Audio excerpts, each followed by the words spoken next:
Okay, I'm back. I went away and did some thinking and designing now that I had refamiliarized myself with the survey and site. And I'm back on the last page we were on. A few things I didn't mention here at the side is an implementation sequence. So you want to plan out how you're going to do your design as well. And the first thing would be to get, if there's major reconstruction work going on, to get and repositioning of plants is to pot them up and get them out, and then do your building, your walls, your roofs, your rainwater harvesting. Um, this one trailer load refers to buying in industrially made hot compost. Now it's not hot once you buy it, but it's made by the hot composting method, um, which is a really great way to make fantastic weed seed free high nutrient compost. If I can figure out the technology, I'll put a tutorial on that up here. If you live in Cork, and you drive and have a trailer and get a trailer, you can get it out in CTO Compost in Rostalon. You can Google them. Or there's a list of hot compost makers on cre.ie, CRE.ie, all around the country, and some of them deliver out compost to you, and that's the way to go. Really, you don't need to bring in earth, bring in compost and grow healthy veg. Okay, so I did some more designing. We'll go on to that. So things have changed radically in the last couple of hours. Well, they haven't. We've kept all our shade-loving elements down here. I put in a wormery instead of a compost because of what I was talking about earlier. Really, I usually work on bigger designs and bigger projects, and I almost always use hot composting. In a small garden like this, you can't use hot composting, and most people do cold composting, and it's usually not satisfactory. So in a small scale, I'd go for a wormery, I would say, rather than composting as such. So we still have our mushroom logs with shade tolerant herbs down in the shade here, and we still have our climbing veg, and we still have our lean-to shed for this shady spot. You don't want that coming out too far, or you'll start blocking light to the rest of your garden. And we still have our rainwater harvesting tank here roughly. The biggest change is that I put south-facing lean-to greenhouse onto the south face of the house here. And this is a classic in permaculture of relative location. Um, each element here complements each other.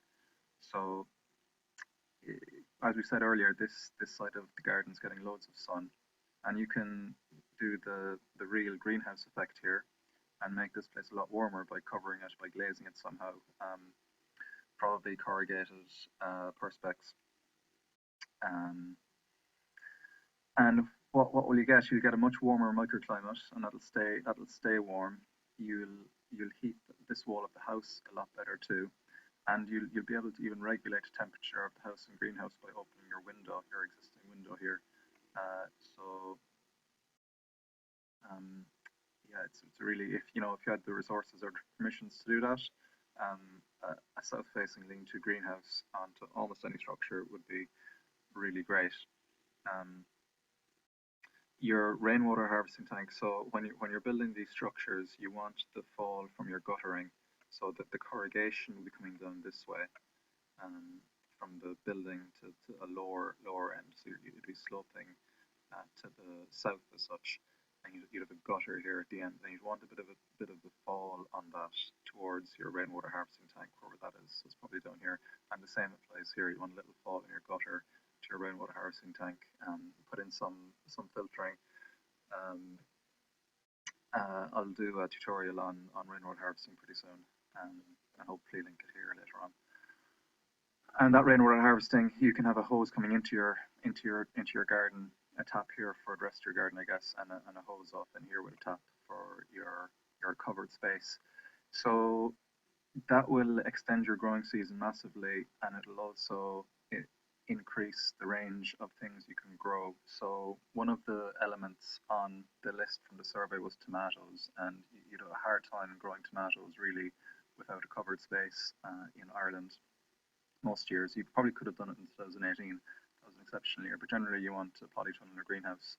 So here you'd grow your tomatoes in this prime location, about half a metre apart up a string, tied onto the top of the greenhouse.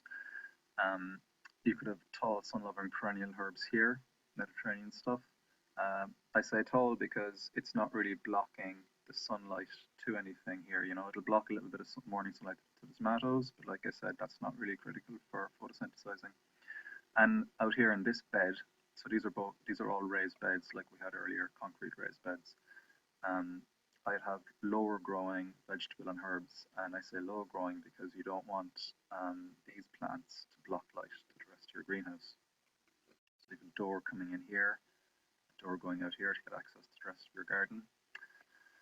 And I'll just run through everything here. Okay, if you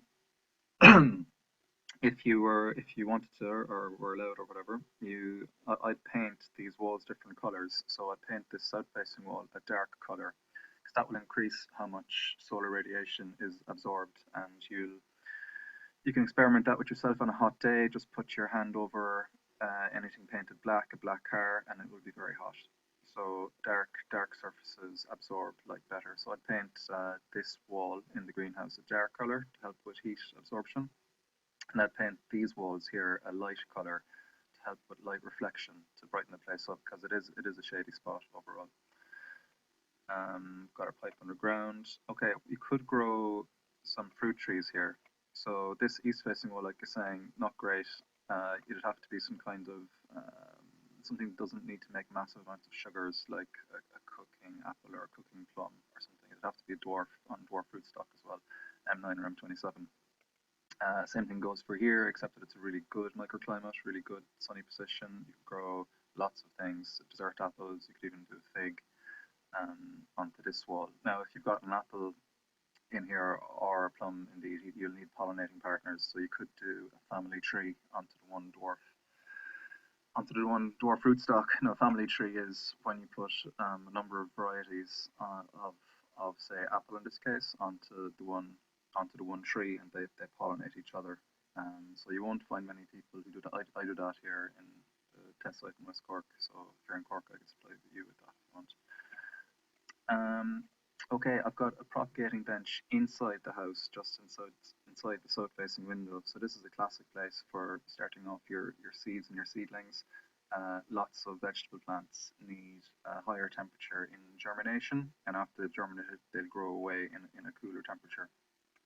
So that's a perfect place for that.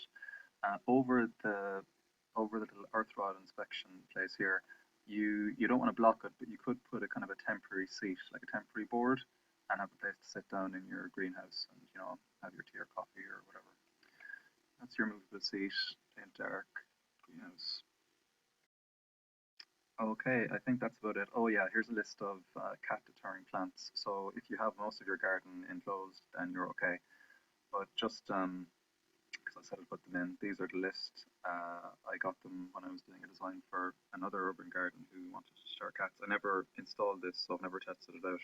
So see how you get on if you try that. You could put them in kind of window boxes up here high on the wall to keep those cats away. Okay, Jesus, better stop coughing. So that's it for the small urban garden design. Hope you enjoyed it. Hope you learned something. Hope you liked it, Carolina. Some design tips for you going forward are that limits are the mother of design. And what that means is that if you do a really good survey, finding out all about the site and all the limits really, it speeds up the design process because only certain things are possible then. When you've got like, your perfect south-facing site with loads of room and no limits, it actually takes a lot longer to design because there's too many options to consider. But in a small place that's got lots of limitations, it's a lot easier to design. So this only took a few hours really. Well, lots of thinking over the nights as well, but a few hours actively designing. So that's it. Hope you have a nice lockdown, and loads more information up on permaculturedesign.ie. I'll keep trying to put up tutorials and videos on what I'm doing to help people who have just started to grow or who want to improve their growing and become more sustainable. That's it. All the best. Bye.